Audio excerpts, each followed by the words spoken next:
If at first you don't succeed, try 2 more times so that your failure is statistically significant. Internet meme.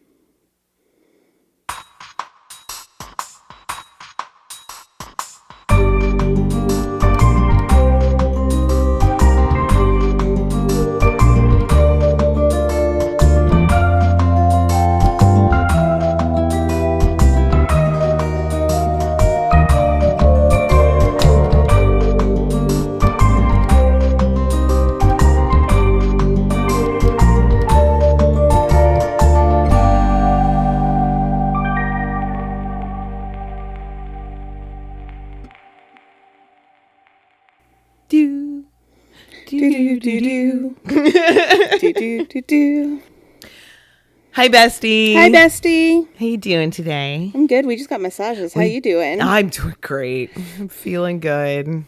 It's my day off. We got a lot done today. We did. We drove 75 miles. Do you know that? Drove a lot of miles. 75. Yeah, because I had to get my car fixed. Yeah. And then we had to go pick it up. Yep. And we had to have lunch with my mom. Yes, we did. And we had to have massages. Absolutely, we did. That was stressful, though, getting there. It was very stressful. Because traffic. I hate traffic. But here we are. We're back at my house. We made it. Yeah. Well, I knew we would. But here we are back at my house. And we're ready to talk about some Eureka. Absolutely. Which was the whole plan for the day anyway. We finally got here. Here we are. So today we are going to talk about Season 2, Episode 2, Try Again. It aired on July 17th, 2007. Was directed by Michael Nankin. And the writers were Cosby Palia and Charles Grant Craig. He was credited, though, as Charlie Craig. Yeah, but his IMDb profile says Charles Grant Craig. So we open the episode with Fargo at his new desk. He's straightening it up, making it all pretty. Yes. He's so excited. It's a nice new desk, though. It is. He got inherited into the job, so I guess I suppose he was kind of Stark's assistant, even though he never really had a desk or a real office or anything. Was his assistant, though? Or I mean, Stark called him all the time first when he was like, I need this checked or I need this done. That's true. So I feel like he was the assistant. So now he's Allie's assistant, but Allie is giving him a desk right outside her office. Yes. Which makes way more sense. Absolutely. So And not in a corridor. Yeah. In an old room that has... Like 7 miles away from the boss's office. Right. That has some kind of old silo for a missile. Yeah. A doomsday machine. So at Fargo's new desk, we also meet Larry for the first time. Pretentious little Larry. Super pretentious little Larry. And it's very much setting this up to be Fargo's foil. Yes. They obviously have a prior relationship. They've got beef. And Larry wants to take Fargo's job. And he's just standing by the desk. I don't know if it's passive aggressive or just aggression, just knocking things over. Oh, it's just a cat. It's straight up aggression. So, I don't know. I like the scene between the two of them. It's comical. But then we go over to Jack and Zoe at home at Sarah. And Zoe had midterms last week. And she failed one. Bum, bum, bum. And of course, Jack is trying not to scream. He's doing so well. He is. He even says he is. But what did Zoe fail? What do you think? What did you think at the beginning of the episode? Like, what did you think maybe she failed? She said, 8th grade geometry or something. Oh, that's true. But that's, in fact, not what it was. It was not the case. We find out at the end what she actually failed. Yes. But she gets to take a retest, though. And she's going to take the makeup test and try to do better. Yeah. Otherwise, she has B's and A's. Right. Which is good, especially at Tesla school. Right. So she's doing good. Except that one class, whatever it was, that she failed. But she also suggests that Jack get Allison a gift. Yes. For her first day as Miss Boss Lady. Yes. And speaking for the person that he has a crush on. I don't have a crush on anybody. On any person. No crush. Not me. Liar. Yeah. Zoe knows he's a liar. Absolutely. He's a liar. But then speaking of Miss Boss Lady, we get to Global Dynamics. And Dr. Blake is power walking through on her way to her office. With all of the Dr. Blake greetings. Yes, which are making her real uncomfy, though. So she doesn't know what to do with herself. Right. She's like, yesterday I was Allison. Yeah. And today she's in power. Yep. It's I think she's trying to lean into the power, but also like, no, I'm still just me. Right. So Absolutely. Can y'all just be normal, please? Stop being weird. Absolutely. Yeah. And that would be me. I'd be like, yeah, I'm a big boss lady. But then I'd be like, also, we're still friends, guys. You know, like, I'm the cool boss. I'm not like normal bosses. Not like other bosses. I'm the cool boss. Then we see Allison and Fargo walking together, and Fargo kind of gives us some exposition. Yes. Tells us all about the shutdown. Which, what a terrible system. Right. You have this record-breaking, top-notch, top security system, and you're telling me it takes 6 hours to change the security codes? And it's 8 hours, I think. It was either 8 or 6. But in any case, don't you think you'd also want to, do it overnight? And instead of during the workday? You mean I can't access anything right. at all right. in the entire facility for this period of time? Mm-hmm. What a horrible system. Yeah.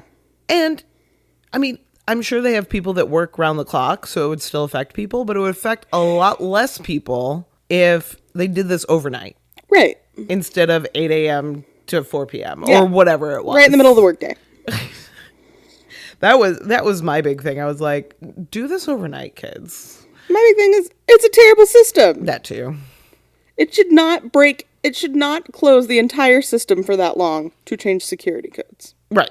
That does not make sense. But here we are, about to change some security codes. And we see Dr. Stark, because he's got to be there to change over. And he's being very professional and very sweet about the whole thing now. He's had some time to sit with it and think on it. So he's over the initial shock and hurt. And he never blamed Allison in the first place. He, like I said, he was shocked and hurt at the start, but I don't think he ever really blamed her, and he totally understood why she got the job. Right. And he even said they made the right call. So that's sweet. It was sweet. So then we go into the big boardroom, and it's just a line of men. It's just all these men, most of them in military uniforms, and Allison. And it's like, you go, queen. Like, yeah, you're in charge of all these dudes. Breaking glass ceilings. Yes, we love please. to see it. So they open this ominous little briefcase. They do a hand scan and a retinal scan. And then they have to put in their passcodes. But it'll take 6 to 8 hours to load to the system. Right. Which is so tough. I'm so angry. But first, Stark puts in his to relinquish his power. Yes. And I wrote down their passcodes. Did you? I did. So Stark's passcode is 2557466. Okay, so he puts that in. And then, Dr. Blake, please enter your new passcode. Allison's passcode. Oh, no. Is 8675309. No, it's not. It is! Stop. I watched it 3 times. That's amazing. I don't know how I missed you watching it that many times. I was sitting right here. Well, I watched it 2 or 3 times when I watched it in my car the other day. Oh, got it. And then I watched it. I had already written that down. Perfect. Yes.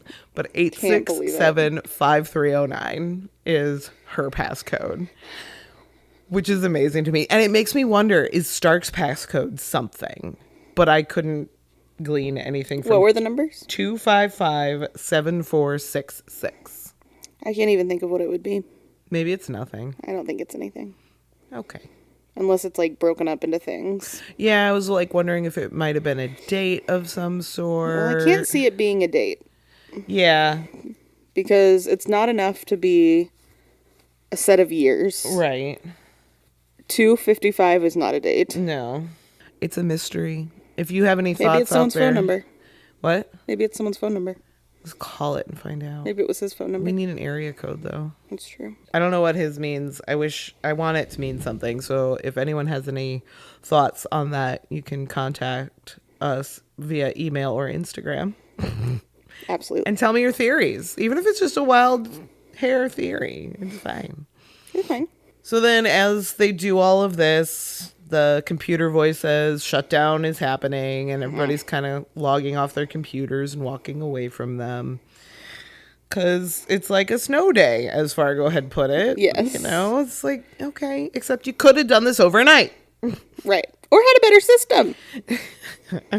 Geniuses. Then we get into the secure storage area where Victor, the old guard, is bringing on the new guy and showing him all around and saying, you know, I have a perfect record. Everything's cool. This is where everything is. And the new guy points out, well, what's supposed to be there? Something's missing. Mm-hmm. Of course, Victor's big upset about this. Big upset. He panics. Well, yeah, because he's got a perfect record. He's got a perfect record, so he doesn't want to blemish that. But also he looks up on his little device, which I guess is not connected to the computer system. I don't want to talk about it. But he looks up on his little device what it was, and apparently it's bad that it's missing. Yes. Then we get back to Allison's office, and this is when Nathan visits to congratulate her, and he gives her this little nice nameplate. Which, honestly, like, it's, I mean, yes, sweet, thoughtful gift, kinda, but also, like, you're telling me the company doesn't provide a nameplate? Maybe not one that nice, though. Maybe it's just, like, one of those slidery things. It's Global Dynamics. It is Global Dynamics, but they're not going to spend their money on a nameplate. They're going to spend their money on sciencey stuff. Okay. I think this was just to zhuzh up the office a little bit. She probably has a nameplate on the outside of her office that's boring. Okay, fine. But this one is for the desk, and it's fancy. And it says Dr. Allison Blake. Yes, as it should. As it should. Yes. It should say Dr. Allison Blake, head bitch in charge. Absolutely.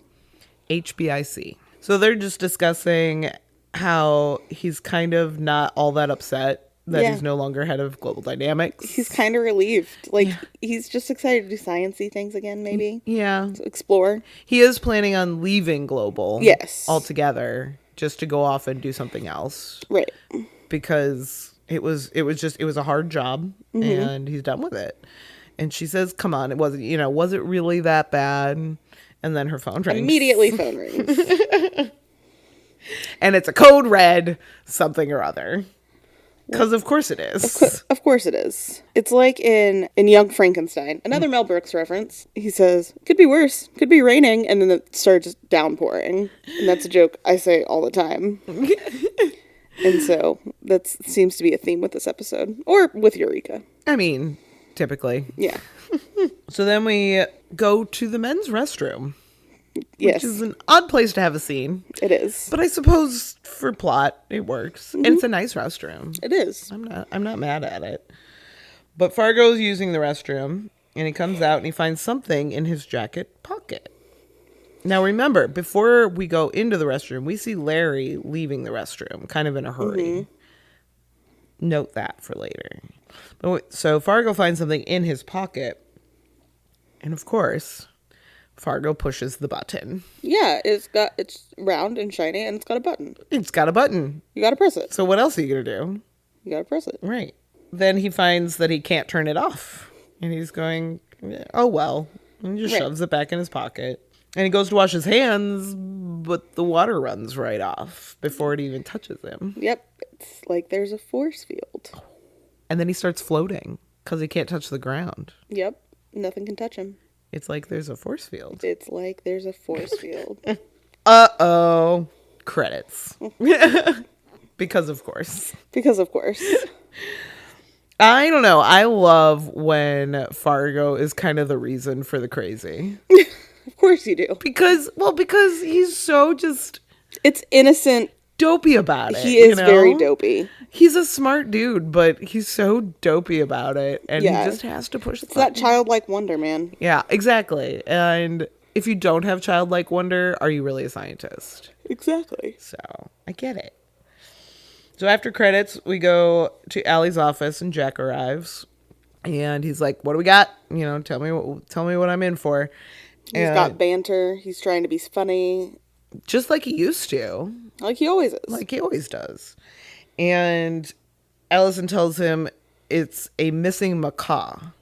There's not a bird. It's not missing. A bird. But it is it's an acronym for a bunch of sciencey things. Mm-hmm. Sciencey things.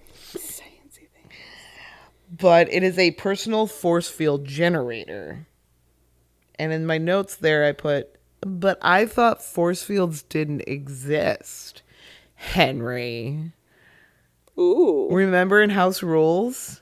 When they were like, there's a force field. He's like, force fields don't exist. And then he's like, it's a this, that, the other thing. And it's so a force field. And now they're calling this thing a personal force field generator that was developed 5 years ago. Yep. Henry's just being grumpy. Grumpy Henry. I don't like it. So we find out, of course, that we need to find this personal force field generator. Somebody took it. It's category red. It's a category red, which means catastrophe. Yes. And this is also another spot where Jack is kind of trying to be jokey and funny, and Allison is not having it. No. She says, I wish you wouldn't. Mm-hmm. And so it's just obvious that their working relationship either has changed or is about to change. It is not the same because she's the boss now. Yeah. Not just a liaison. He said, I'm doing what we always do. Yeah. She said, I wish you wouldn't. Yeah. Which I understand because she's stressed. But also, Allison, you don't have to take your stress out on everyone else. Right. The next scene we go to is Henry in therapy with Beverly. Beverly voice. And she's not really giving him any therapy. She's asking him questions as if he's in therapy, but she's really just trying to guide him towards asking himself the right questions so that to me, it's obvious she's trying to get him to join the consortium. Yeah, I think she's just trying to get him to not join Global Dynamic. Either that or to continue to question Global Dynamics and their motives. So even if he does join, she can get him to join her and be her mole. I don't even know if that's the case because she's like trying to get him away from science in general. Which is weird because how would you get a scientist away from science in general, Right, because she was literally like, well, science did this. And he said, no, Global Dynamic did this. Yeah, the approach to science. Yes. Yeah. And then he's like, I need to be able to change it. And then that's where the spark lights up in her eyes like, oh, he could be my mole. Right. Because she's trash. Yes. Anyway. Then we head to Jack talking to Victor down in the storage vault.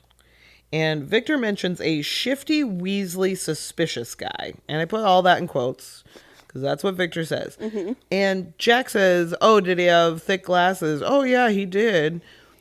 But, so he says Fargo. But shifty, Weasley, and suspicious is not how I would describe Fargo. Maybe shifty. Shifty for sure. But Weasley... Suspicious, probably. No, not suspicious either. He's too dopey to be suspicious. But if he... Okay, we don't know.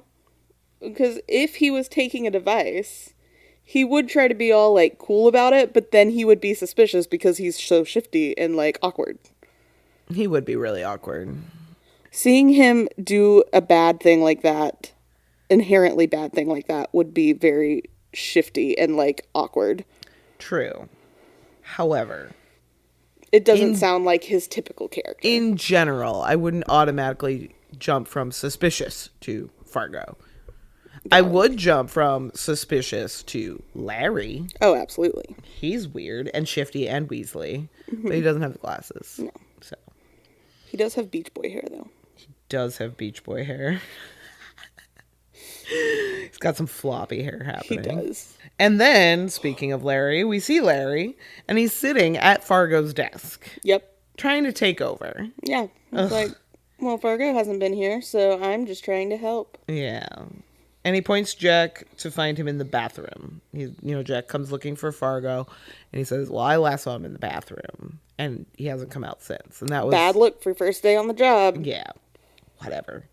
And we do find Fargo. He is hiding in the bathroom. Oh, you forgot to mention that Jack had bought Oh. Allison a gift, too. That is true. Jack did buy Allison a gift at Zoe's urging, but he has not given it to her No, he hid it behind his back. because he saw the pretty nameplate. And then he held an object that looked like a nameplate Yeah, behind his back. because he didn't think his was good enough. Yeah, or he just Stark beat him to the punch. Right. I also kind of read in his eyes like, oh, that one's really good. Mine is trash. You know, like, Yeah. oh, I'm not good enough. You're not going to like this. Yeah. You know. But then, yes, we find Fargo hiding in the bathroom, and the stall is broken. Yes. It's like puckered out. Yes, it is expanded. Yeah. What happened in there? Taco Bell. So after Jack finds Fargo, he goes to find Allison and tell her what's going on, and by throwing pennies at her window. He loves to throw things. He does love to throw things. And he throws it like a pitcher. He's got a really good arm. Right. I mean, we've literally seen him pitch. Yeah. So like it's very comical Yes. the way he's trying to get her attention. Yes. And she finally turns around and she's like, "What the hell?" And of course, Fargo this way. She's like, "Oh, fine." So she goes into the bathroom with Jack to find Fargo, and together they talk to Fargo about what's going on. He's floating. And he's like, "I just found this in my pocket." And Jack says, "But why did you turn it on?" "It's what I do." It's what I do. That was the cutest that Fargo has ever been. It was so adorable. It was really adorable. It's what I do. It's what I do. I don't know any better. I just push buttons. I'm just here to push buttons. I see a button, I push it. So they need to find out more. And Allison knows nothing about it because it's from before her time there. And so Jack goes to look for Stark. He doesn't want to, but he does. Mm-hmm. Stark, I need your help. Jack, no. But then when he mentions Fargo, then Nathan's about it. Yep. Because Nathan cares. He does. He cares. And he cares about his people. Nathan agrees to help. And Stark brings Carter to Dr. Todd, who is at his cabin fishing. A very nice, aesthetic cabin. I just want to go hang out at that cabin. Right? It looks With very the misty, woods and relaxing. Oh, it sounds lovely. And he's wearing, a hat and a hoodie, so you know it's not too hot. Yeah, it's chilly. And cozy. This is what Maddie wants. I want chilly and cozy weather back. Dr. Todd is fishing out on the lake. He is. And he's using a sonic fishing rod. Yes, it stuns the fish. How does Vince feel about the sonic fishing rod?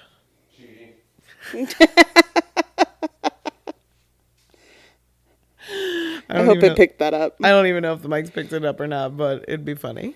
It would be. Just Vince walking by, cheating. But Dr. Todd decides to use the sonic fishing rod just to stun the fish because he doesn't want to kill things anymore.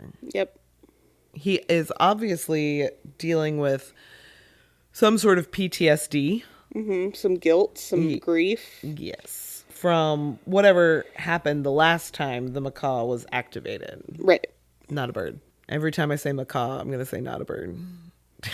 Perfect. So last time it was activated, they ended up having to drop the person down a deep, deep hole and nuke him. Yep. Which intense is very, intense is the word. Yeah. Heavy. Seems like a little overkill, but maybe it wasn't. We weren't there. We don't know. But it's a lot. Mm-hmm. And Dr. Todd is obviously feeling some guilt, PTSD. Because this is where we find out that the force field expands so quickly that it could destroy the whole city. Yeah, within 5 or 6 hours. Right. And they don't have that 4 much hours. Time. Yeah. Within 4 hours, he was the size of a house. 3 hours, it was the size of the house. 4 hours, they realized they had to drop him down the hole because it would have been expanded too big to not be and encompass all of global dynamics. So my question too, though, they dropped the guy with the device down the hole, nuked it. How did the device survive? Or did they have more than one? That's a really good question. Maybe they had more than one. I guess they probably had more than one. Like a prototype or something? Yeah, this must be V2. Yes. Or this is V1. And that was V2? Yeah, who knows? I don't know. But they find out that the last time it only took 4 hours to reach catastrophe. Because I think it was at hour 4 when they dropped him. Okay. Jack and Stark are driving back to Global and realize that they only have 2 more hours before that 4-hour deadline. So Stark just goes, drop me at Henry's. Yep. Because we got to go to Henry for help. Right. Because Henry. It's Henry. Now, Henry is at his garage watching footage of Kim at her desk. Yeah. On repeat. Still. Bless his heart. It's hard to watch. Yeah. Yeah. But while he's doing this, he finds footage of Beverly being super shady. Oh, I missed that part. Oh, you missed that part. I missed that part. So he's watching, he's fast forwarding, and then watches while she's at her desk. And when she gets up, he fast forwards. And he watches while she's... And then at one point, he stops the fast forward, and it's Beverly there. Oh. Dropping papers on Kim's desk, but then kind of reaches under her desk. So he plays it in slow-mo, and she's got this little, I don't know, silver dollar-sized device that she kind of slips underneath and presses up underneath Kim's desk. Oh. And he kind of freeze frames on the device. And he's like, WTF, mate. Right. And that's when Nathan walks in. WTF, mate. Yeah. And that's when Nathan walks in, and he's like, are you still, obsessing? Are you, right. You haven't let it go? And Henry says, well, neither of you. Right. So, but yeah, Nathan is concerned about Henry not letting go. But he does tell him, we got work to do. Yep. Call to action. Call to action. So then we head back to Global, and Fargo is in a cage. Yeah. In his force field. And then the force field grows right after Jack says, you'll be fine as long as it doesn't grow. Blunk. And it grows. At least it's not raining. And it breaks the cage. Yep. And they're coming up with like a list of suspects that could have done this to Fargo. And the list of people that find him annoying is quite long. Like 2 of Joe's little pads with, if you notice, it was like 2 or 3 different columns of people. And Fargo's like, hey, that's not fair. Well, all right, that's fair. All right, fair.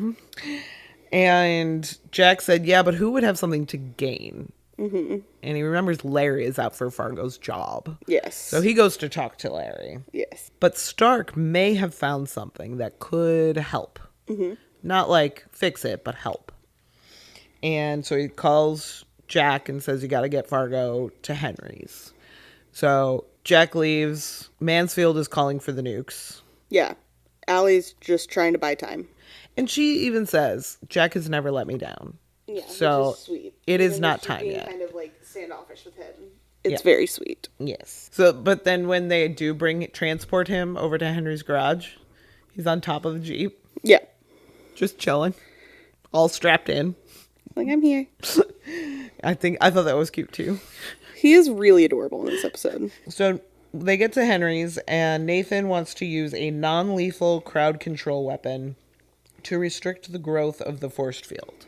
So it's a decent idea. This is, made to contain things, and he's hoping that it's strong enough. Yeah. So he shoots the force field with the containing stuff, and they're like, yay! Except no, because then it just expands a little more and cracks it open. Yep. So, okay, that's not going to work. Not gonna work. Not going to work. And now Stark is out of ideas. As is Henry. Which is not encouraging.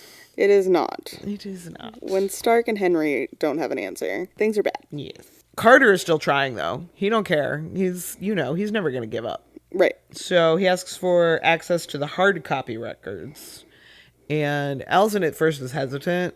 But then she's like, all right, you can go down there, but I'll warn you. It's big. And then we see it. And it's big. It is big. I feel like they could have made it look bigger. I feel like they didn't use enough effects. Like, for all of the effects that they use in the show, Yeah. they could have used any kind of simple mirroring effect to make it look way bigger. True. But you have to remember, too, this is literally just like not even 5 seconds Oh, I know. of the show. So they're not going to put too much time and energy in it.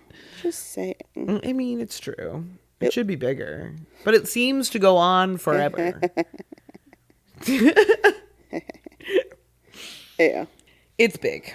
And then Fargo is brought to Section 14, kind of prepping for the worst. Mm-hmm. He knows what's going to happen. He's understanding at this point what might have to happen. Mm-hmm. And what, at this point, he really thinks will happen, which is kind of scary. Yeah. Yeah. But he's handling it like a champ. He is. He's not freaking out. No. So that's good. I mean, I think when you work at Global Dynamic, you kind of have to have like an understanding that you're not in the safest positions. Right. Exactly. So Beverly comes to talk to Fargo. And Henry gives her an icy shoulder. Did you know that? I did notice that. Yes. He just looks at her. She says hello. He doesn't even say a word and turns and walks away. I did notice that. I just assumed it was because she was trying to turn him away from science. Got it. But now you know. Now I know. Because he saw the video. Yep. But he gives her the icy shoulder and walks away. And she says that Allison said that he might want to talk. Because obviously, you know, he's wrestling with these thoughts of death. Right. And being nuked and all that. And he says, you know what? I do want to talk. And you might want to grab a pad because I got a lot to say. And boy, did he. Boy, did he. While he's starting to talk to Beverly, Allison and Stark are talking about how there's only 30 minutes left. Mm-hmm. But Carter is working on something. So Allison wants to give him that time. Yep. And then Fargo asks Beverly to send sexy emails to Allison, Joe, and herself. Beverly. Which... Same emails. Same email. With different substitutions of locations. Hysterical. Because he's like, whatever. I'm going to just tell you everything I'm doing right now. Like, he makes no bones about it. No. He's like, this is just me. Yeah. So here we are. If I'm going to die, I'm going to go out right. Then Carter figures out that Victor has been stealing for years. Mm-hmm. And that he's trying to frame Fargo for it. Yep. Because this was Victor's last day. And he thought he had more time and all this stuff. But he's trying to frame Fargo. It went super wrong. But Victor doesn't know anything else about the device. Mm-hmm. The only thing he knew when he selected it was that it was small enough to fit in the pocket. And Fargo would have had access. Yep. Which is really dumb. It is really dumb. Really? I'm sure there were other small items in that thing that were not code red. Right.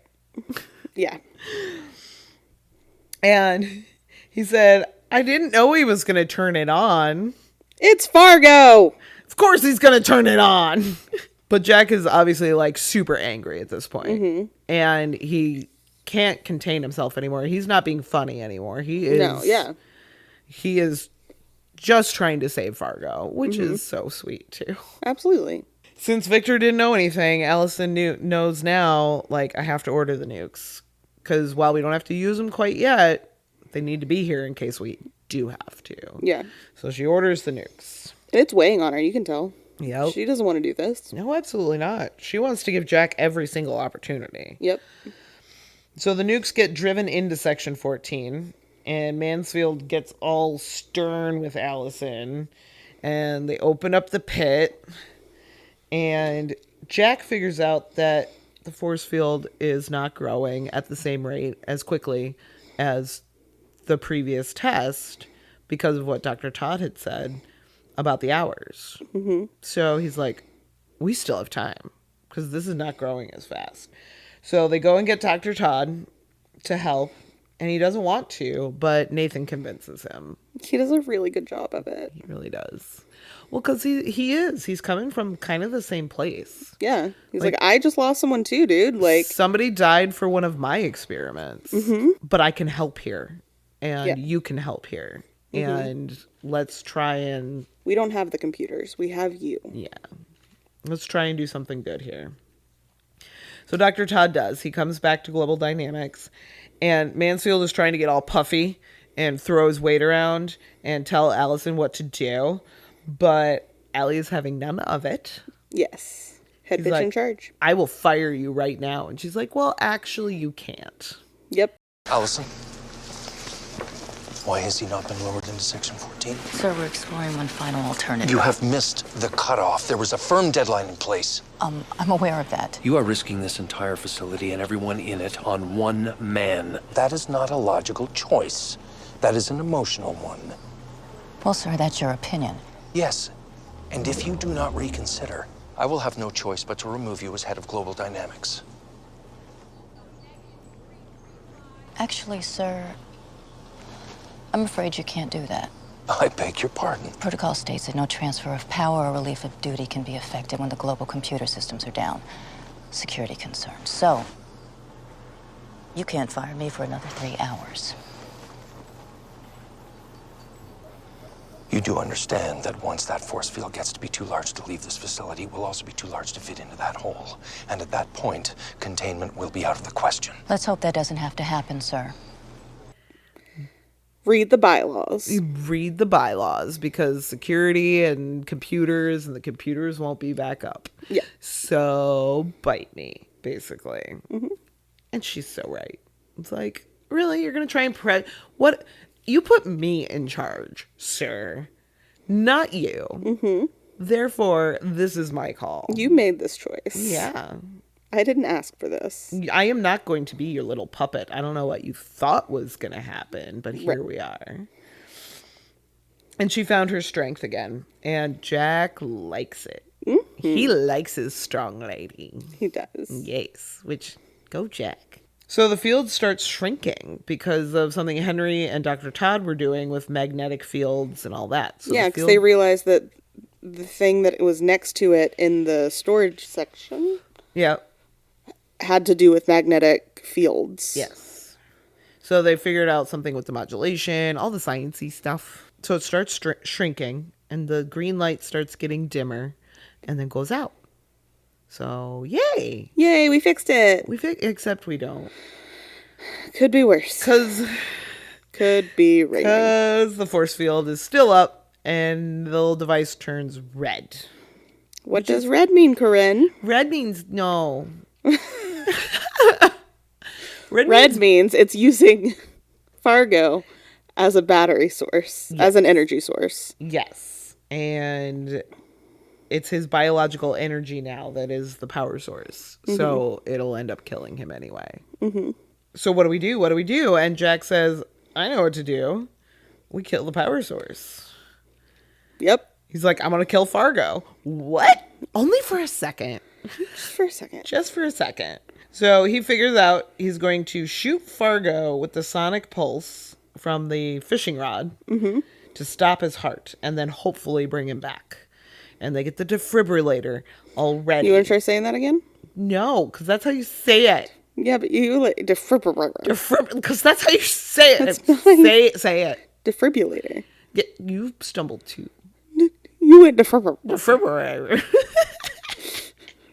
Defibrillator. Now I don't know how to say it. Defibrillator. But they have the They have the heart starting machine. They have the heart starting machine ready to go. And Jack goes up, takes aim, but Joe says, wait. Defibrillator? I don't think there's two R's there. Defibrillator. That's where the R is. There is an R in there. Oh, defibrillator. That's an awful word. Mm-hmm. Defibrillator. Yeah. I'm skipping that R, though. Defibrillator. What? Nope, I hate it. I can't. There's no good way to say it. Oh, yeah. Heart starty thing. The heart starty thing. So, yeah, Jack goes and takes aim. And Joe comes up and says, wait. I have the highest marksmanship scores ever. And he's like, good point. So he hands her the fishing Which rod. is the second funniest Joe scene of the episode. I don't know if you remember the first funniest, which is when Larry starts to run. Not Larry. Victor starts to run. And Jack just looks at Joe and goes, you want this? And she just takes off after him. Yeah. And it's like when a cop looks at their police dog and they're like, go have fun. Yes. So she takes off and she's having super fun. But then did you notice when they got to the rotunda, he is climbing up the stairs and she's literally just walking behind him. Yes. Kind of staring at him. Yeah. Yeah. Very funny Joe episode. Subtle funny Joe episode. So she grabs the fishing rod, takes aim, gets him, right in the heart. Mm-hmm. And the force field dissipates. Fargo's on the ground. His heart is stopped. They grabbed the heart starting machine. Defibrillator. I hate it. And they shock him. Nothing happens. And then they shock him again. Nothing happens. And then Allison starts to do CPR. Well, Allison starts to bounce on his chest a little bit. She does not do CPR well. And this brings us to Science Corner. Science Corner. It's a very short Science Corner because most of my Science Corner is basically just, this is not how CPR works. No. Okay? To all my friends, all my besties out there watching any television show or movie that includes CPR, likely that's not how it works. Right. Because A, you have to push way harder than that. If you're not breaking a rib, you're not doing it right. I wrote that down. Nice. That's exactly what I said. If you Perfect. haven't cracked a rib, you're not deep enough. Yep. And now I do get in TV shows and movies why they don't push that hard. Why? Because you don't think they want to break another actor's ribs? Exactly. Crazy. Because they're actually doing this on a living actor who does not need CPR. They don't actually want to crack their ribs or put their heart out of rhythm. Right. It'd be bad. Probably. So I get why they don't show the full pressure. Mm-hmm. But there's ways to do this. Put a CPR dummy down and don't show just anyway, that's neither here nor there. You have to push way harder than that. But really, chest compressions like that are not going to start anyone's heart. So that's not why you do CPR. Exactly. It's not to start the heart. Right. It's to keep blood flowing. Circulating Yeah. through the heart. Yeah. Until EMS can arrive and use a heart starting machine. Exactly. Which they have. So keep using it. I was so mad when I first watched the scene. I was like, no, this is not how this works. This is not how any of this works. So I suppose my Science Corner PSA for today is go to your local maybe library or what do you call it? Like recreational community center or something, and take a CPR course. Save a life. It can save lives, but you have to know how to do it right. Please don't ever try and do CPR or any kind of life-saving anything on anyone if you have not gone through the training. And listening to this podcast does not count as training. No. Watching Grey's Anatomy does not count as training. Absolutely not. Watching any television show does not count as training. I don't care how realistic they make it seem. It's untrue. So, that is today's Science Corner. Science Corner. Thank you. Science Corner. But, of course, this is television. Mm-hmm. So, he's fine. The chest compressions work. I don't know how, but they do. And he's fine. Yep. And he just wakes up and just fine. Let me tell you, if your heart has stopped and then he's in pain and it gets restarted, you're not just like, ow. No, you're probably feeling like you got hit by a Mack truck because you've also just been electrocuted back to life. Right. So yeah, and someone's been doing CPR on your chest. And you've just cracked a rib. Yeah, hopefully. Okay. Well, not hopefully, but if they're doing it right. Right. Most likely. Not I hope his rib's I guess it broken. won't. I guess it's not absolute, but most likely. You need that amount of pressure. Yes. You don't have to break a rib for it to be effective. However, that's how hard you need to be doing CPR. Go take a CPR class. Science Corner. So Nathan says to Jack, "Good job, Carter." And it was very sweet. And that didn't even leave a bad taste in my mouth. And then Jack says, "Give it a second." Yep, there it is. There it is. So Fargo thanks Joe for killing him. Mm-hmm. She says, "Anytime." Anytime. And then he says, you might receive an email from me. And she says, "I already did." I already got it. Thanks, bud. Maybe that's why she wanted to shoot him. Maybe. Not just because she knew she had better aim. But also. I Creepy email. read this email. And it made me angry. And it kind of creeped me out. It bothered me. I had angry feelings. Then we get to Allison and Nathan again in her office, having a moment. Having a very sweet moment. It is a very sweet moment. Allison basically tells Nathan he should stay. Yeah, because Global Dynamic needs him. She needs him. She needs him. And like he's all talking like sort of get back together-y, and she's he said we're good together, and she's not denying it. So bum bum bum. More love triangle stuff. Yay! I love it. I know you do. Are you over it already? I just hate love triangles. It's my least favorite. It's my second least favorite trope.